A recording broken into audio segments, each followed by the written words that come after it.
जब हम आपका माँ बहन का गाली नहीं बक रहे हैं तो हमको आप गाली बकने वाला क्या है? और सबसे नीचे क्षुद्र रहेगा तो इनका काम था तीनों का सेवा करना। हाँ। तीनों का सेवा करना, लेकिन जैसे ही बाबा से आपका मौका मिला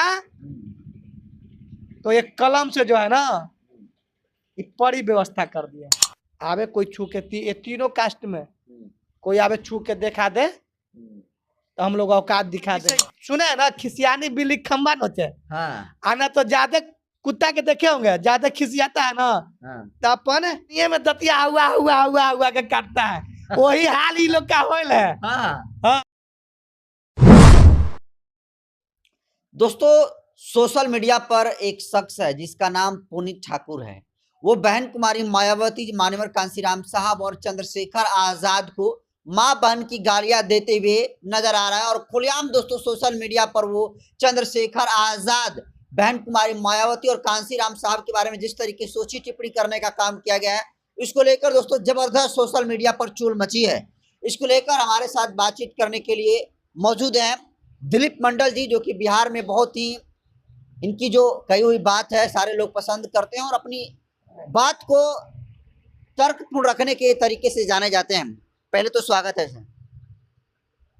देखिए, सबसे पहले आपका चैनल को जय भीम नमो बुधाए। पुनीत ठाकुर चंद्रशेखर आजाद की मां बहन कर रहा है, बहन जी की मां बहन कर रहा है, और मानवर कांसीराम साहब जो इस दुनिया में नहीं है उनको गाली देने का काम कर रहा है। क्या कहेंगे आप? देखिए, वो गाली बक रहा है तो गाली बकना सब आदमी का काम नहीं है। हाँ। न तो गाली हम लोग को भी बकने आता है। अब गाली बका है तो उसको पर FIR किया जाएगा। बहुत लोग हमारे अम्बेडकरवादी लोग जो हैं FIR भी किया है और उनको सजा होगा और उनको माफी मांगना पड़ेगा। माफी मांगना पड़ेगा? हाँ, माफी मांगना पड़ेगा। क्यों? हाँ। क्योंकि जब हम आपका माँ बहन का गाली नहीं बक रहे हैं तो हमको आप गाली बकने वाला क्या है भाई? देखिए, ये कौन सी कैसी इनकी सोच है जो आए दिन बाबा साहब अम्बेडकर की प्रतिमाओं को तोड़ देते हैं, उनको गालियां देते हैं, चंद्रशेखर आजाद, बहुजन महापुरुष, जितने सारे हैं लोगों को गालियां देने का काम करते हैं। आखिर सोच कहाँ है इनकी? देखिए, ये लोग का सोच है कि जो मनुस्मृति जो था, तो संविधान से पहले मनुस्मृति का जो विधान था उसी से देश चलता था। तो उसमें आप भी जानबे करते हैं कि मनुस्मृति में क्या क्या चीज था। तो वो लोग वही चीज चाहते थे। जैसे क्या है कि अनुसूचित जाति, SC ST OBC यहाँ के मूल निवासी जो लोग हैं तो बहुत ताकतवर होते थे, मजबूत होते थे। तो संविधान बनने से पहले, बाबा साहब का संविधान बनने से पहले मनुस्मृति से जो देश चलता था, तो ये लोग क्या करते थे कि जिस तरह से सर्कस में बाघ को जिंदा रहने के लिए ही खाना दिया जाता था कि जिंदा ही रहे, और तो ज्यादा खाना दे देंगे तो ताकतवर हो जाएगा, तो ये पिंजरा तोड़ के हमको हमला करके फिर मतलब कि अपना राजपाट शेर जो है कायम कर लेगा। तो इसलिए जो है कि ये लोग जबरदस्ती बेगारी करवाते थे खेत उत में, और उतने भर 1 किलो 2 किलो चावल गेहूं देते थे कि मतलब कि खा कर जिंदा रहो और काम करने भर ही ताकत रहे, लड़ने भर ताकत न रहे। लेकिन बाबा साहब जो हैं, तो बाबा साहब को संविधान लिखने से पहले खड़ी व्यवस्था था। ये देखिए 4 उंगली है ना, 4 उंगली है, तो ये पहला उंगली है सबसे ऊपर, ये ब्राह्मण, और उसके बाद क्षत्रिय, और उसके बाद वैश्य, और सबसे नीचे शूद्र रहेगा। तो ये जो है पूजा पाठ कराएंगे ऊपर वाले, तो सर्वश्रेष्ठ रहेंगे, जो कि भीख मांग के खाने वाला जाति इस देश में सर्वश्रेष्ठ कहता है, समझ लीजिए। और ये क्षत्रिय जो है कि राजपाट चलाएंगे, मतलब कि लूटपाट छीन छोड़ करके राजा बने रहेंगे, तो ये मतलब कि राजा रहेंगे। तो दूसरे नंबर का सर्वश्रेष्ठ छीन छोड़ लूटपाट करने वाले। और ये जो बैस जो है तो ये व्यापार करेंगे, डंडी उंडी मारेंगे और तीसरे नंबर का सर्वश्रेष्ठ कहेंगे। और सबसे नीचे क्षुद्र रहेगा तो इनका काम था तीनों का सेवा करना, तीनों का सेवा करना। लेकिन जैसे ही बाबा साहब का मौका मिला तो एक कलम से जो है ना ये परी व्यवस्था कर दिया।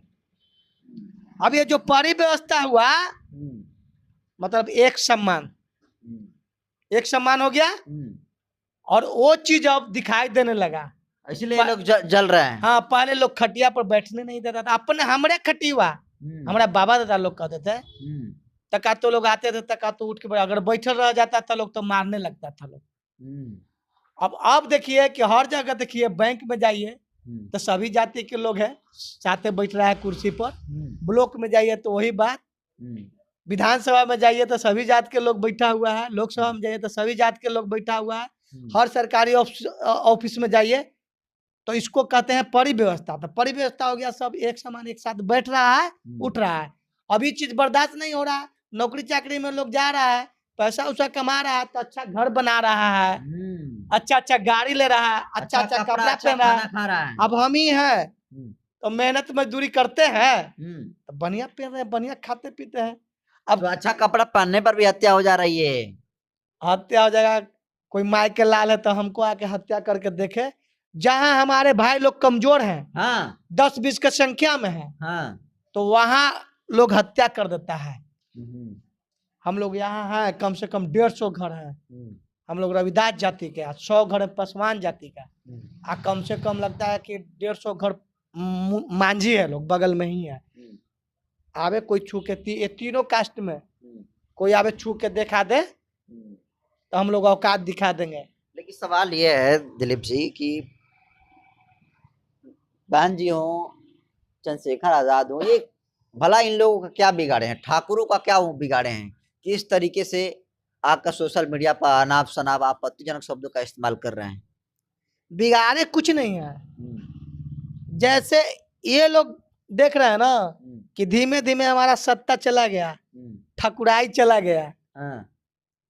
ठाकुर साहब कहते थे तो बहुत लोग ठाकुर के मतलब पूरा देश में बहुत लोग समझ आता है ठाकुर एक दाढ़ी बनाने वाला जो रहते हैं, जो हजाम ठाकुर कहते हैं, तो उसको भी समझ आता है। लेकिन नहीं, ये ठाकुर साहब हैं तो ये लोग कहते थे कि हम जमींदार खानदान से हैं। अच्छा, तो जमींदार खानदान से है तो इनका तो अब वो जमींदारी चल नहीं रहा।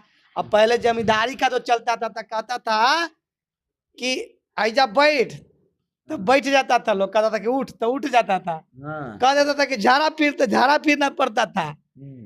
तो वो चीज तब हो नहीं रहा है। अगर ऐसे कहेगा कि झाड़ा फिर तो धर के हम ये झाड़ा फिरवा लगेंगे, उसको झाड़ा पेशाब करवा देंगे। तब कुछ बन नहीं रहा था, जिसे सुने है ना खिसियानी बिल्ली खम्बा नोचे। आना तो ज्यादा कुत्ता के देखे होंगे, ज्यादा खिसियाता है ना तो अपन नुनिये में दतिया हुआ हुआ हुआ हुआ के काटता है।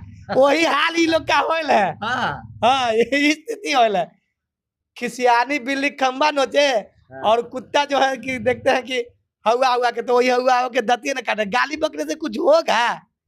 गाली बकने से उसी का खुद मुंह खराब हो रहा है। और राजपूत समाज के भी लोग जो सब हैं, जो पढ़ लिख गए हैं, तो वो लोग भी बाबा साहब का सम्मान करते हैं। क्या मायावती के पार्टी में राजपूत समाज के लोग नहीं हैं? है? सतीश मिश्रा है, देखिए है ना जी। तो आपका ये कहना है कि ये लोग बराबरी नहीं कर पा रहे हैं, सामने से जब कुछ नहीं कर पा रहा है तो सोशल मीडिया पर आकर अनाप शनाप गाली गलौज करने का काम कर रहे हैं। तो देखिए कुछ ये भी है कि हमको तो 10-20 आदमी कोई जानता नहीं है, तो चलो ये लोग के गाली बक देंगे तो पूरा देश में लोग जान जाएगा। तो ये पहचान बनाने के लिए, हाँ, पहचान भी बनाने के लिए कि गाली बकेंगे तो जानेगा। लेकिन देश भर में बहुत सारे नेता हैं, क्या वजह है कि चंद्रशेखर आजाद और बहन जी को ही गाली दिया जा रहा है? बहुजन नेता में तो बहुत सारे नेता हैं। देखिए गाली बकने के लिए तो लालू यादव को भी लोग गाली बकता है और मुलायम सिंह यादव को भी लोग गाली बकता है, लेकिन उससे लोग डरते हैं, खुल के मुंह पे गाली नहीं बकते हैं, मीडिया में आके गाली नहीं बकते हैं, उनसे डर लगता है, क्योंकि वो लोग लाठी पाटी है, और लाठी कितना बड़ा रहता है समझ में करते, नीचे से डलाएगा तो ऊपर बाहर निकल जाएगा, इसलिए नहीं। और हमारे लोग जो है लड़ाकू किस्म का नहीं है लोग, हमारे लोग हैं थोड़ा आर्थिक स्थिति से कमजोर है और सोच रहा है कि पढ़ लिख के धीमे धीमे आगे बढ़े और लड़ाई झगड़ा का पछड़ा में न पड़े, और इसी का लोग समझता है लोग की कमजोरी। न तो हमारे लोग भी एक समय में हथियार उठाया था बिहार में, कि दोनों तरफ से हत्या होती थी। तो ये बताइए कैसी सजा होनी चाहिए ये पुनीत ठाकुर के लिए, कैसी सजा होनी चाहिए? देखिए अगर माफी मांग लेते हैं तो कम से कम 2-4-5 साल इनको अंदर रहना चाहिए। अगर माफी नहीं मांगते हैं तो इनको 10 साल का सजा होना चाहिए, तब समझ में आ जाएगा। तब समझ में आ जाएगा। तो चलिए, आजाद समाज पार्टी के बिहार के बड़े नेता के तौर पर दिलीप जी को देखा जाता है और हर एक मुद्दे पर बेबाकी से अपनी राय रखने के लिए जाने जाते हैं। जिस तरीके से पुनीत ठाकुर के द्वारा, जो कि उत्तर प्रदेश के रामपुर का रहने वाला ये जो शख्स है, सोशल मीडिया पर आकर बहन जी को, माननीय कांसीराम साहब को और चंद्रशेखर आजाद को अनाप शनाप बोल रहा है, उसको लेकर पूरे देश भर के जितने सारे बहुजनवादी हैं, संविधानवादी और जो अम्बेडकरवादी हैं, उनको आस्था को ठेस पहुंची है और उनके कानूनी कार्रवाई को लेकर मांग कर रहे हैं। इनके आप बयान को कैसे देखते हैं, कमेंट कर दीजिए। बहुत बहुत धन्यवाद।